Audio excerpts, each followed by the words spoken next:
Hi, and welcome to Press Start to Career, your first look behind the curtain of the games industry. I'm Jasmine, and over the next 60 minutes, the combined forces of Stanmore College, Mayamada, and Brunel University of London are going to take you on a trip through the games industry. Our goal is to help demystifying what it's really like building and evolving a career in the games industry here in the UK. When you look at the credits on the last game you played, you'll be amazed at how many different people were involved with taking the game from just an idea to a fully fledged digital game that you can buy at the store and play at home. It usually takes the effort of dozens, sometimes hundreds of people with all the different skills and knowledge to make it happen. These skills can also be used in other media industries too, once you've built them up. The games industry is a massive contributor to the UK economy. More than £8.8 billion in revenue last year and employing 73,000 workers across the country. Perhaps you want your parent or guardian to understand the pathways so they'll support your decisions. Maybe you're that parent or guardian whose child has an interest in games and you want to know what the industry looks like so you can be sure your child will have a sustainable and independent career. Well, we've sat down with various professionals who work in the industry in either a creative, technical or support capacity, and they've shared their insights so you can make a more informed decision about your future career. Let's get things started with our industry professionals who can tell you more about how their journey started. Please start off by just telling us, who are you, what do you do in the games industry, what is your role? Sure, hi, my name is Ellie Griffiths. I'm a technical artist. I currently work at Supercell. If you don't know what a technical artist is, basically we sit in between the dev teams and the art teams doing technical work to help make the art happen more efficiently and better. So I'm Seamus. I am a junior lighting TD working at Industrial Light and Magic. So my job as a lighting TD is kind of in visual effects school. In live action they'll shoot what they call a plate, which is like a live action image, and my job is to light the CG elements to those plate. Characters, it could be environments, all sorts of things basically. So my name is Anthony James and I work for Devolver Digital in the finance department. So my role title was commercial finance and FP&A manager, but yeah, just within the finance department at Devolver, which is an indie games publisher. Yes. For the most part. I'm Chris Phillip. I work as the fund manager for the international business development side of the UK Global Screen Fund, which means that I help companies across games, but also film, TV, animation, documentary, to do more things internationally. In a previous life, I also worked as a game designer with Ubisoft and a number of smaller indie companies across PC, console, and mobile. And I'm also one of the co-founders of Game Anglia, which is a not-for-profit growing the games industry in the east of England. Do you mind letting us know how you discovered that this was in fact a job, this was something that you could do within the games industry? I would just say the career path that I took does exist, but it's going to be different for everybody taking it. Being a games designer, which is what I graduated as, I then ended up being a graduate game designer at Ubisoft, working on the Watch Dogs franchise, and that was really great. But I realized quite early in that journey that while I was a mid-game designer, I was a much more decent producer or project manager. And that's led me to move out of games design and into product management. I worked in transport technology for a little while as a product manager. I worked in influencer marketing for my sins as a product manager as well for a little while. And while I was doing this, I was still staying in touch with the games industry via the work that we were doing with Game Anglia, which is putting together conferences, bringing experts to the east of England and getting them to chat with students and so on. So I moved from being a game designer to being a product manager. I always loved games growing up, but I had no idea I could get into the games industry. I had this idea of what a game developer would be. They would be making their own games, they'd be super passionate, they'd be on it, they'd be amazing at code and art and everything. And I wasn't doing any of that stuff when I was a teenager, so I was It's not for me. But after finishing my degree, I studied engineering, manufacturing engineering, and I was in a software engineering job at a manufacturing firm, and I was honestly getting kind of bored. And like, I was living in Staffordshire, all my friends were in London, I was like, what's in London? I was just like scrolling through the internships page, and I saw that King had something open. You may recognize King as the makers of Candy Crush Saga. I was looking through their internships, I was like, oh, King, I've heard of them, and they had a technical art internship open. I was like, I don't know what that is, but I read it, and it was like, has a background in tech and art and uses technical know-how to solve art problems. Right. I was like, well, I've got all this technical knowledge from studying engineering, and art has always been my hobby. Like, I've been drawing for fun since forever. So I was like, oh, I won't get it, but like, I'll punt in an application, I'll see what happens. I got it. Yeah, I did the interview. They ran me through some hypothetical questions of like, if you were solving this problem, how would you do it? And that was pretty familiar to me from university. Sure. So I guess I did pretty good at interview, and they took me on, and then everything else has just been learning on the job, really. I think once you start working within finance or working towards finance, you realise that every business needs it in some form or fashion. And then when you look at the games industry in particular, it's such a huge moneymaker, such a huge revenue generator. It would be impossible for there not to be people thinking strategically about finances and business planning. I don't know if there is a typical route of entry in, especially because like the roles are, in terms of like the work I do, they're quite scarce to an extent. Sure. Because there's so many people working within finance, right? And a lot of these businesses are primarily finance functions headed by finance people. So they're just looking for skill sets that match what you would need in a finance role. Obviously having exposure to the industry is helpful. Which I hadn't had any prior, before Devolver, I hadn't had any prior professional experience in gaming. My career started with working as like a small bookkeeper, small accounting practice, and moved from that, went to university and did the university route, got into a graduate scheme.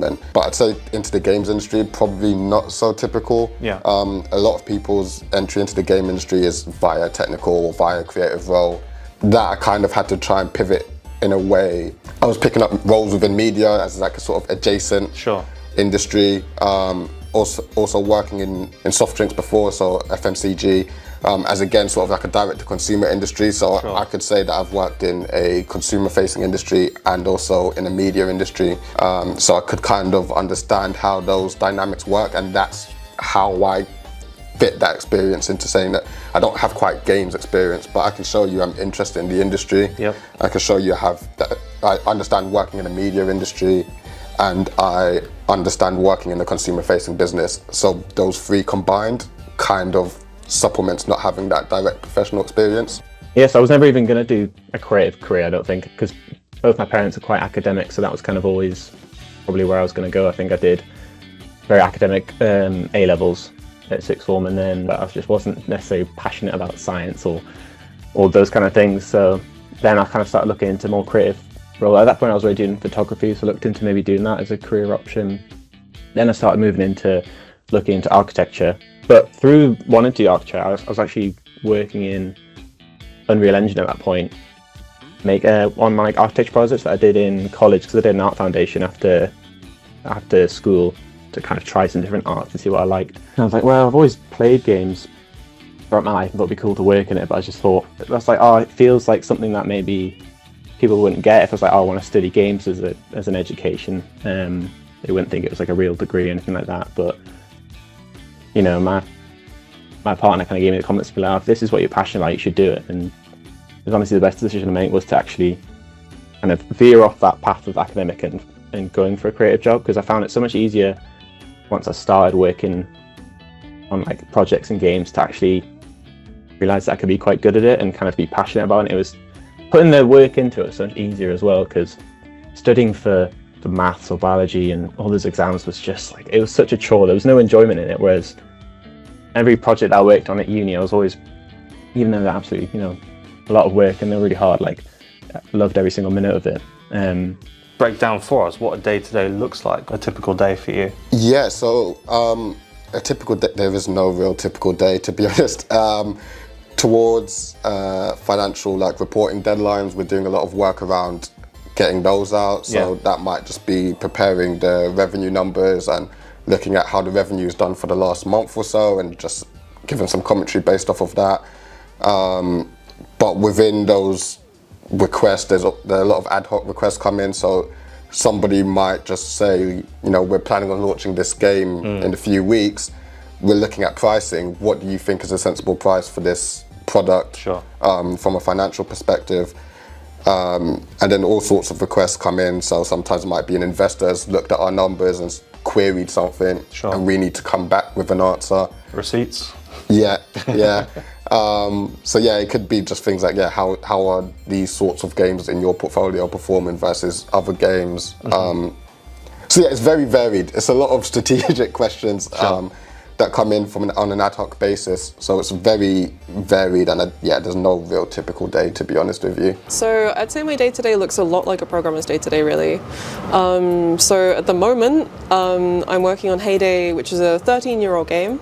It's done great, it's just been like a little sleeper hit, steadily growing. Years. Yeah, but it's using 13-year-old tech. We use Adobe Animate, formerly known as Flash, which underpins a lot of how we make all of the graphics and animations in the game. That's really cool. It's very cool, for a certain measure of cool, but it comes with Problems. It's You're not inheriting from old technology. Yeah, it's not necessarily been designed to support what we're using it to do. Yeah. So for example, we have two variants of giraffes. We have the base giraffe and the second giraffe. Now, they use basically the same animations, but they have different source textures. Okay. So when we were creating these giraffes, you set up one giraffe, and then you have to do that all again for the next set of textures. You have to manually go in and swap the textures over. But they're basically the same giraffe, right? So I've just been creating a tool that can create a deep copy of the first giraffe onto a second giraffe, swap out the textures for the new textures, and then link it all up again automatically, rather than It's like you're creating tools that just didn't exist before to enable the artists. Exactly. So you talk to the artists, you say, hey, what are you struggling with day to day? What's boring, what's slowing you down? And then you go away and you have a think about those problems and see if you can use scripting to solve them. So if you asked me about this 4 years ago, I would have given you a completely different answer. Really? Because my day to day changes quite a lot, because I'm a generalist. Sure.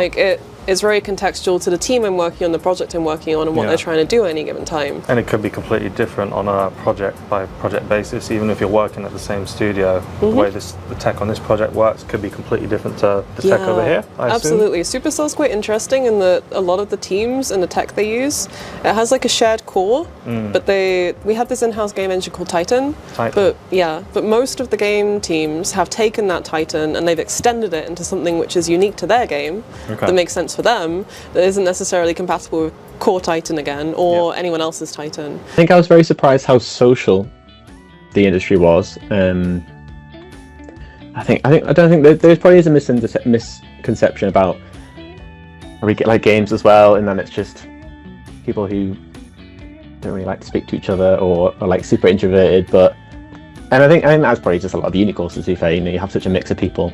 But coming into the industry, I was really expecting everyone to kind of be in their shell a bit, and it's been so social. Maybe it's just because maybe it'd be different at different companies, but you're not just sat at your desk for 9 hours in the day. Especially working in visual effects, I'm sure it's the exact same in games. It's so collaborative. You're speaking to people constantly. You're in different meetings. One thing that I love about working in visual effects is having dailies where you present your work pretty much every day, or at least every other day. Depends how much you're working, but you kind of go into a cinema room and you'll sit down with the VFX supervisor and you'll present the work that you've done so far and you'll get feedback, which is another thing I think uni can prepare you a lot for. I know Brunel on the games course. It wasn't a module that I did, but it was for one of Bradley's modules. The name of it was now, but it was making a game, and then you had to pitch it and stuff like that, and you got feedback and stuff like that. I think those kind of things can set you up well for that particular part of the job that I do now, because I wouldn't really say I had much presenting skills going into the job. If you could describe your role as a video game, as a game, what would you describe it as? Well, I think I'd just have to go with a classic RPG. In the whatever you spend time doing is what you're going to get good at, and you can play an RPG in all kinds of different ways. And because tech art specifically is a generalist thing, everyone who plays the tech art game is going to end up with a different set of skills. It's not a very specific game analogy, but that's the best one I could come up with. It sounds like a very, very versatile thing, being a tech artist. It's a really broad discipline, so there's a bunch of different things we could do, all the way from, in say Maya or other digital content creation tools, making scripts for exporting, maybe rigging. In the engine, maybe things like shaders or tooling to help automate just getting stuff in, really, and make it easier to work with. Wow. So the artists can hit their visual goals without doing a bunch of really boring stuff that they don't care about. As a game, I would describe it as, I may be being biased because I actually like Metroidvanias, but I would describe it as a Metroidvania. Sure. Because you're constantly picking up new things, and then, a project is coming along, and you're, oh, you know what, this would have been really useful, and that maybe I should revisit what I did over there and see if it would actually work, and then So you're constantly picking up like new knowledge, new bit. I've constantly been learning this whole 3 years I've been in this role. Sure. And it's like, it does feel like I'm just constantly picking up a new ability, and it's like, oh, that would have been useful like a year ago. I wish I knew that then. Maybe I would describe it as a Metroidvania if I would describe it as any sort of game. As you've heard, people's journey into the games industries aren't always the same. In fact, most people's career pathways look very different. I'm going to hand over to Luke, a second-year student from Stanmore College, to recap for us. Let's recap. Firstly, you can study game design to help build your experience and skills. Secondly, if you don't have experience in games or animation, you might transition from something adjacent depending on your skill set. And finally, everyone's journeys are different. Don't be disheartened if you don't land a job right away. Compared to even just 10 years ago, it's now easier than ever to get started making games. A lot of software is free to download and use, and a lot of guides on how to use them are also freely accessible online. If you have a computer, you can start making games from the comfort of your own home. Free versions of game engines, the software used for making games, are readily available for anyone to download and use. These include Unreal Engine, Unity, Godot, and Construct 3. You can also find a great amount of free guides and tutorials for these engines through their own websites and also through places like YouTube and Udemy.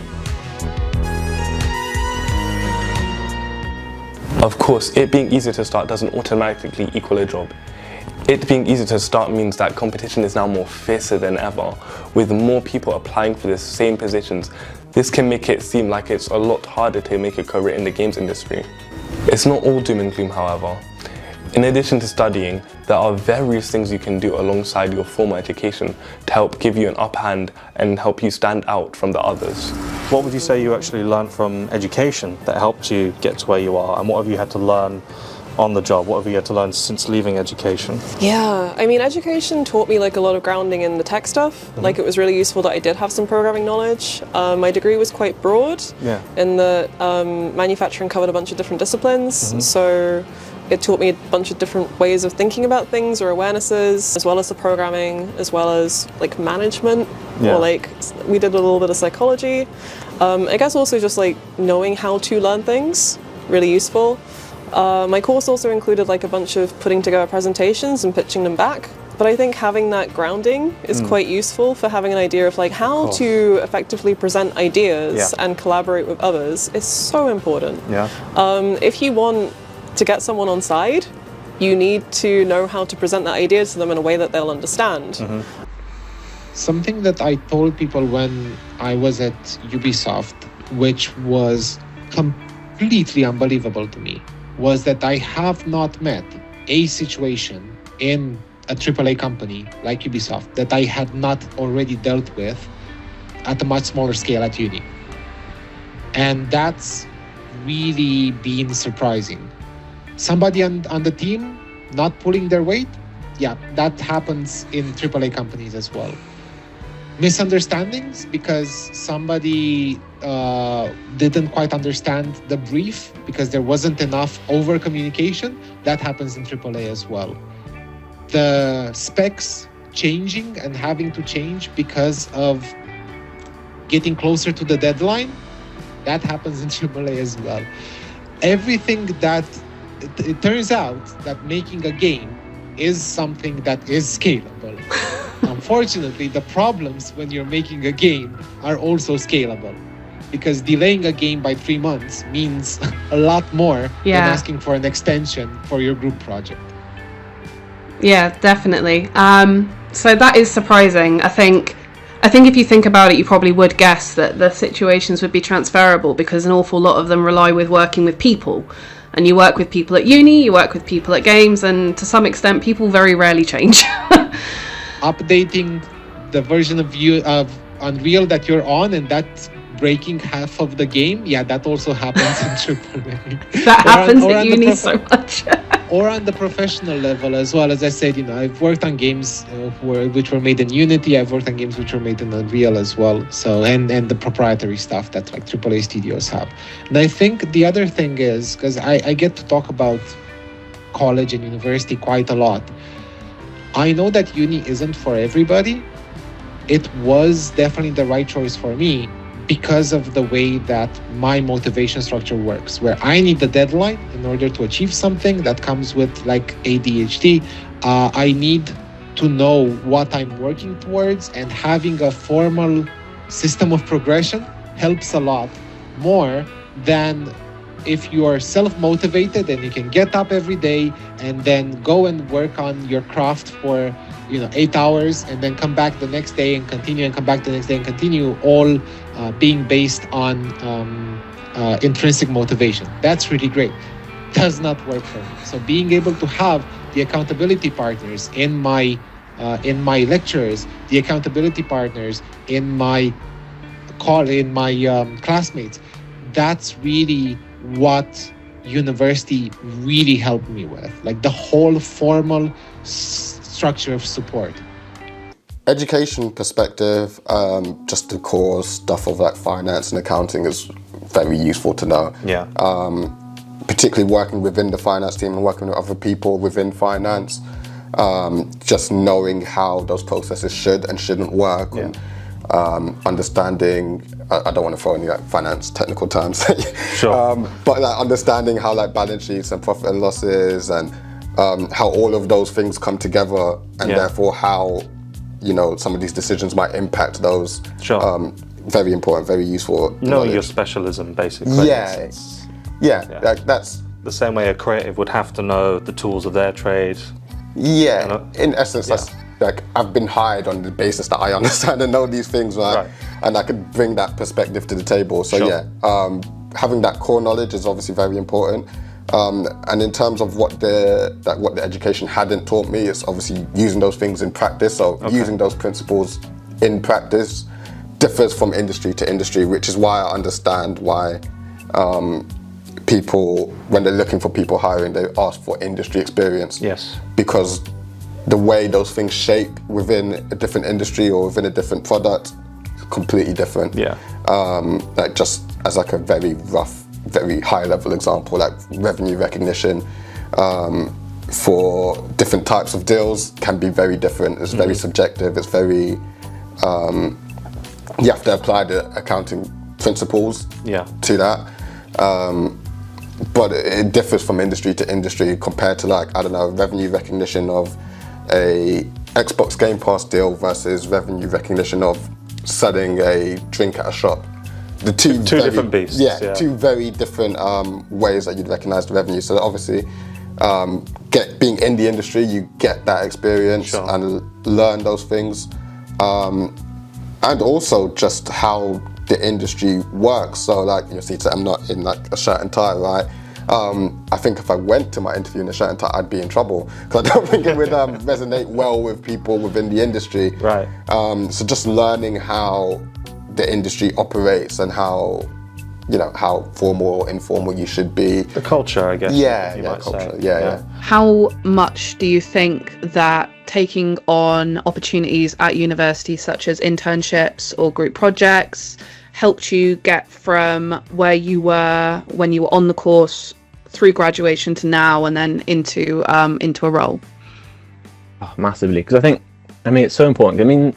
I think everyone enjoys working solo and kind of working on projects in their own time, but I think just working as a team is definitely a skill, and kind of learning to work with different personality types and different working types and how people like to work and doing that in university, I think, is the best way, because there's less pressure on kind of it being like a job or something. And the summer internship at Brunel was perfect for that, because for one of the years we were fortunate enough to get paid for it. So it really did simulate what it could be like to work in games, and there was kind of an equal level between us all, because there was 5 of us, we all had a different role.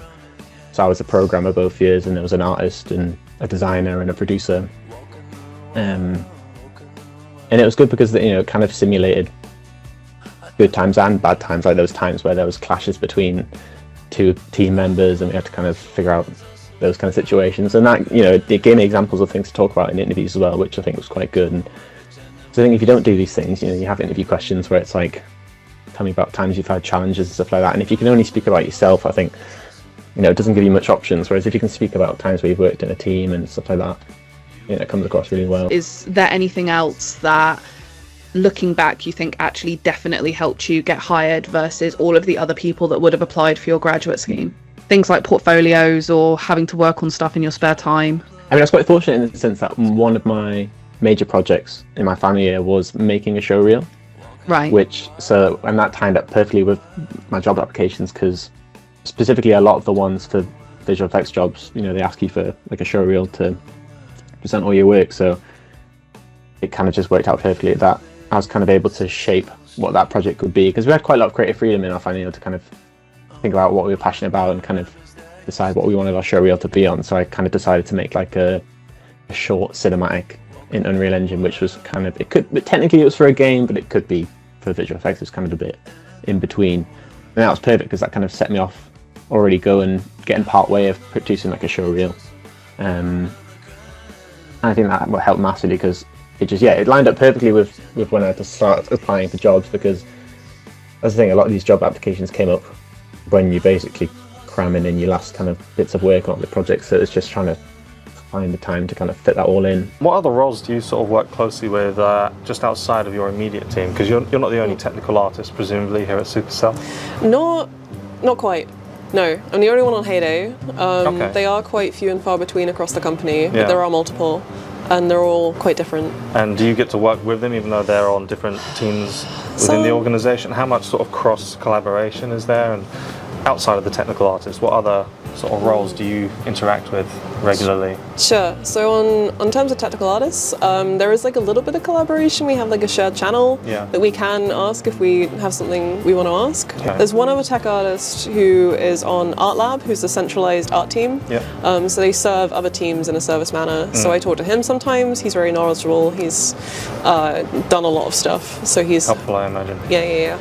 So I talk to we've got like another tech artist here now as well, who's on new games. Okay. So we talk sometimes. Other people in the company is very situational, depending on what I want to do. But it is quite handy to just like meet someone in the kitchen and have a yap about what you're on about, and then see if there's any crossover.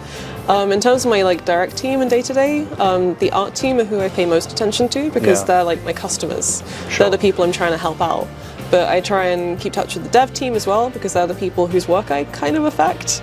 Like if I'm coding stuff and putting it in the game, they're the people who need oversight on that, and they're the people who can help me out with that side. Yeah, I'd say probably the production team the most, purely because, like I said, they're the closest to the product. Yeah. They can tell us when the project is going to overrun, when the project is on track, how people feel about the project. We also have a few touch points with marketing, just in terms of understanding how they feel about stuff. A lot of touch points with the store team as well, actually thinking about it, because they manage when stuff will go on discount, what sort of bundles we'll be doing, what sort of promotion we can get on the store. All of these things impact like revenue projections, so it's important to keep those touch points. And we recently have a business development team, again, who great for keeping contact with in terms of what deals are we looking at, what games are we looking at signing, how many should we be signing, all of those things. So yeah, various touch points throughout the whole business, I would say.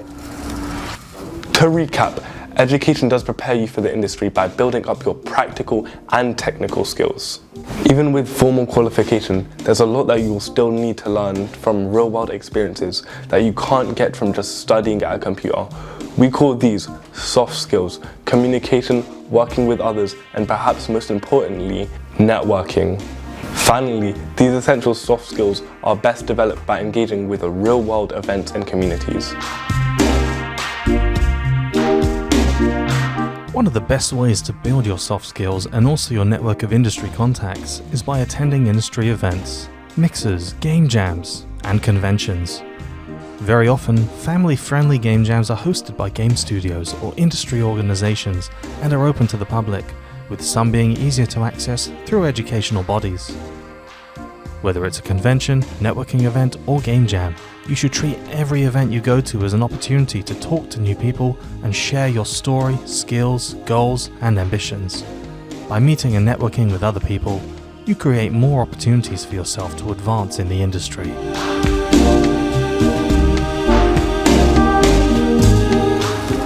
So what are the most useful part of these people's career journeys? Whether you're thinking of working in creative, technical, or support, there are important lessons you can take away that will help you align yourself with your future career prospects. Let's see what parting word our industry professionals have. So what advice would you give to yourself? So think about you when you first started uni. You'd only just figured out that it was games that you wanted to do. You're not quite sure what direction to go in, or even if you're going to leave with a job. What advice would you give to that you in that point? I mean, you made me think of it too, when you're just talking about like soft skills and stuff. Like, I think at uni and kind of going into games, like there was so much conversation about like, oh, you need to learn this software, you need to learn this software. And I think if you get your head too set on like knowing each individual software that a company might use, I think kind of necessarily looking in the wrong way. I think once you know at least one 3D software, let's say you've learned Blender or you've learned, I don't know, Maya or Unreal, it's so easy to pick up another one. Like, and chances are, I'm assuming, like a lot of games companies do it the same way. Like, they have their own ways of like they'll have the core software that they use, but then they completely customize it to suit them. So like you can't really prepare the knowledge that you have about software. Because I knew when I started this course that was something I focused on quite a lot, is kind of wanting to be perfect at modeling or texturing and using the right softwares by the time I've graduated. And thankfully, I think I kind of maintained those soft skills as well, so that helped. But once I kind of started the work, I was like, okay, like you're probably going to not use the software that you use at uni. And that's the thing, is if you stop using like Maya for like a few months, you're probably going to forget a lot of the stuff. Like, if I go back to it now, I'd be like, oh God, what do I do again? But I think, because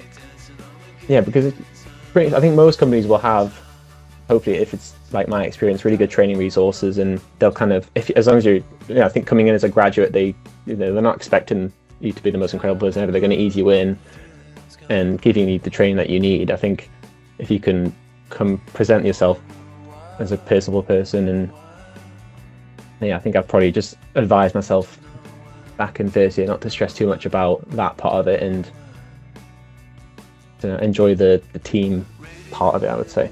I think one of the really useful things for a tech artist is to look at what the artists are doing. Okay. Actually sit with them, get them to walk you through what they're doing, especially when they have the problems that they're reporting to you or that you're trying to solve. Or if you make a tool for them, sit with them and watch them use your tool, if you can.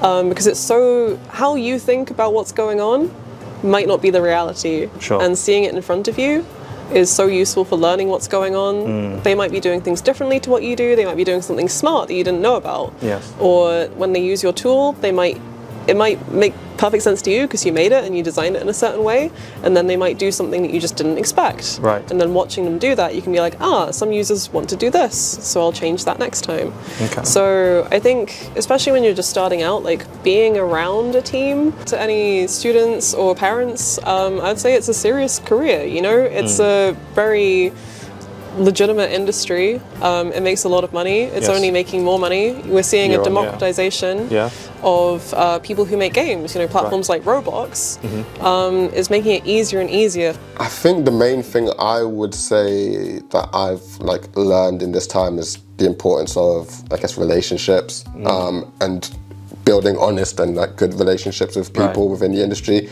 It's a large industry, but it's a small industry. Everyone knows each other. Everyone knows each other, right? Yeah. And I've seen deals come into problems because, you're working with this person, I'm not sure. Yeah.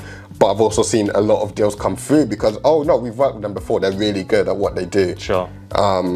So definitely the importance of having good relationships and you know, treating people fairly is definitely like hugely important in this industry for sure. It's definitely unlike any industry I've worked in before. I've worked in a few. It's the most comfortable industry I felt I've been in.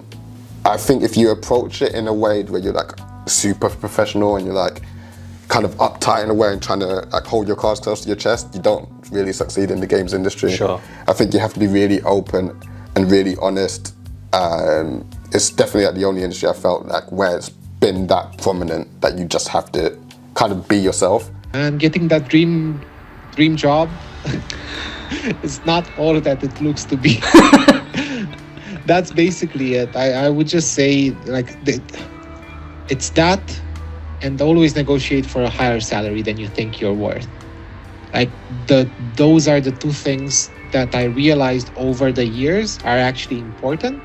The first one is getting a role that you're comfortable with is more important than getting the role that you think you want, right? But that's something where people usually figure this out retroactively. The difference between the want and the need, and that's storytelling. Then the second one is whenever you're trying to negotiate a salary, if you've gotten to the point in the recruitment process at which you're negotiating the salary, you can always ask for 5% more, because it's going to be more costly for your employer, your prospective employer, to restart the recruitment process than it is for them to either give you 5% more or £1,000 more a year, or one additional day of paid holiday, or money to improve your hardware, etc., right? Because when you're negotiating like a recruitment package or something like that, it's not just the top line number that you get every year, it's a lot of other things as well. So yeah, being more aware of that and asking others that you know how much they make is also important and can help you in all of that negotiation. Studying for the games industry is more open than ever before, with study programs available in game design, visual effects, animation and more from as early as college or sixth form. You can progress onto university and study these at a higher education level also, which aids in getting placements within industry and sets you up with a strong portfolio.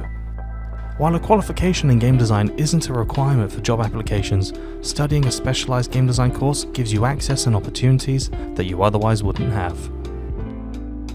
While studying, you build up your skills, but also learn how to work with others and develop the kinds of personal qualities that make you a stronger candidate for industry jobs.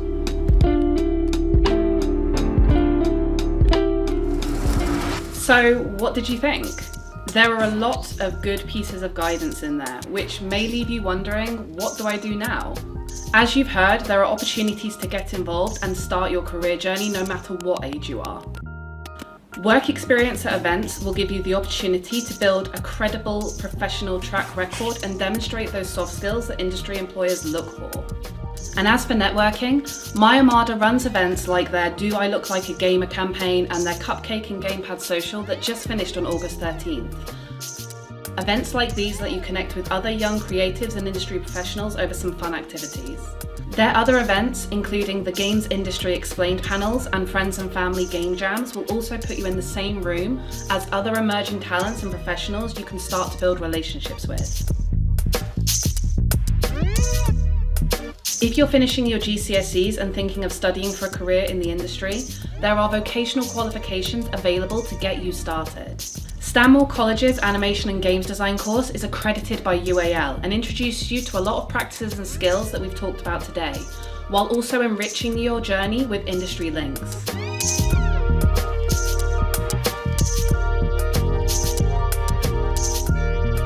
Beyond that, university allows you to specialise in studying for your specific career pathway, such as the Games Design BA at Brunel, University of London. With any university you consider applying for, a must is checking for those that have built-in connections with industry. Whether that's studio links or even their own in-house studio like Brunel University's Octopus 8. If you're looking for your next opportunity, check out mayamada's socials. Look at the courses available through Stanmore or Brunel and start your journey now. Thank you for tuning in and good luck on your journey.